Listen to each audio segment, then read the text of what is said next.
గోదావరి శాంతించకపోవడంతో తూర్పుగోదావరి జిల్లా నిడదవోలు నియోజకవర్గంలోని లంక గ్రామాల వాసులు బిక్కుబిక్కుమంటూ జీవిస్తున్నారు.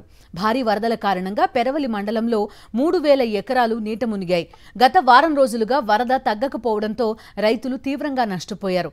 కానూరు అగ్రహారం, తీపర్రు, కాకరపర్రు, ముక్కామల, కండవల్లి, మల్లేశ్వరం గ్రామాల్లో అరటి, కూరగాయల తోటలు నీట మునిగిపోవడంతో రైతులు ఆందోళన చెందుతున్నారు.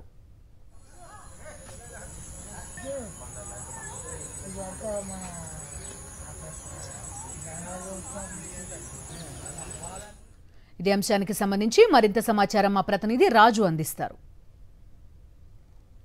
ఎగువ నుండి కురుస్తున్నటువంటి వర్షాలకు తోడు గోదావరమ్మ శాంతించలేదని చెప్పొచ్చు. ప్రధానంగా చూసుకుంటే తూర్పుగోదావరి జిల్లా నిడదవోలు నియోజకవర్గానికి సంబంధించి తీపూరు గ్రామంలో ఉన్నాం. ఇక్కడ ఉన్నటువంటి చూస్తే కనుక లంకలన్నీ కూడా పూర్తిస్థాయిలో కూడా నీట మునిగినటువంటి పరిస్థితి ఉంది. ఇక్కడ రైతులు కూడా ఉన్నారు, వీరితో మాట్లాడదాం. ఏమంటే ఎలా ఉంది ఇక్కడ పరిస్థితి ఏంటి అసలు? గోదావరి వచ్చాయండి, మునిగిపోయినాయండి. అవి పంట మీద చేతికి వచ్చి టైంలో మునిగిపోయిందండి. ఇది వరకు అంటే ఇలాంటి వాటికి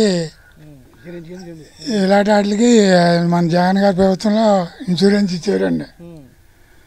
ఇప్పుడు ప్రస్తుతం ఎవడ రావట్లేదండి. రాస్తాకే అదంతా మళ్ళీ ముందుకు వెళ్తా ఉంటుంది. లేకపోతే మళ్ళీ సంవత్సరం రాక మళ్ళీ మామూలు.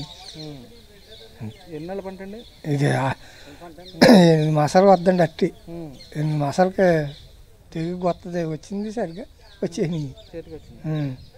గోదావరి వచ్చేసింది.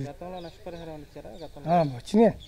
గతంలో అన్ని రకాల ఇన్సూరెన్స్ గోదావరి అయ్యి వచ్చినాయి. ఎవడ ఇంకా ఏం లేదండి. ఇంకా ఏం లేదు మరి ప్రస్తుతం. కానీ వీరంతా కూడా ఒకటే స్పష్టంగా కనపడుతుంది. ఇక్కడ ఉన్నటువంటి ప్రధానంగా చూస్తే లంక గ్రామాలు అవుతున్నాయి. ఇక్కడ ఉన్నటువంటి లంక సుమారు 16 కిలోమీటర్ల మేర కూడా లంక విస్తరించి ఉంది. ఇక్కడ ఉన్నటువంటి లంక గ్రామాలన్నీ కూడా పూర్తిగా దెబ్బతిన్న పరిస్థితి ఉంది.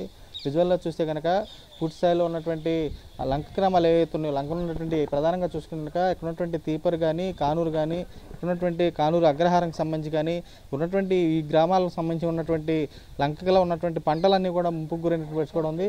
ఎక్కువగా చూసుకుంటే కనుక అరటికి సంబంధించి ప్రధానంగా ఇక్కడ అరటికి ఎక్కువ సాగు చేస్తూ ఉంటారు. గతంలో చూస్తే కనుక సీఎం వైఎస్ జగన్మోహన్ రెడ్డి గతంలో ఉన్న ప్రభుత్వంలో చూస్తే కనుక అప్పుడు పంట నష్టం ఏదైతే వచ్చిందో ముంపుకు సంబంధించి అప్పుడు తమకి ఉన్నటువంటి వారు కూడా చూస్తే కనుక సబ్సిడీతో పాటు పంట నష్టం కూడా అందించారని చెప్పి వీరు కూడా స్పష్టం చేస్తున్నారు. ఇప్పటికి సంబంధించి రైతాంగానికి సంబంధించి ఎప్పుడైతే పంట నష్టాన్ని కూడా అంచనా వేసేందుకు ఒక అధికారి కూడా తమకు దగ్గరికి వచ్చినటువంటి పాపాన పోలేదు. పూర్తి స్థాయిలో కూడా ఈ పంటకు సంబంధించి ఇప్పటికే ఎకరాకు వరకు చూస్తే కనుక తాము 50,000 వరకు ఎకరాకు పెట్టుబడి పెట్టాము. అరటికి చూస్తే కూరగాయలకు సంబంధించి వీటి పంటలకు చూస్తే కనుక ఎకరాకు 30,000 వరకు పెట్టుబడి పెట్టాము. వీటికి సంబంధించి పెట్టుబడి అంతా గోదావరి పాలైంది. పూర్తిగా సంబంధించి ఆదుకోవాలని చెప్పి అన్నదాతలు కూడా కోరుకున్న పరిస్థితి కూడా కనబడుతుంది. విజయ్ కుమార్ రాజు, సాక్షి, నిడదవోలు నియోజకవర్గం.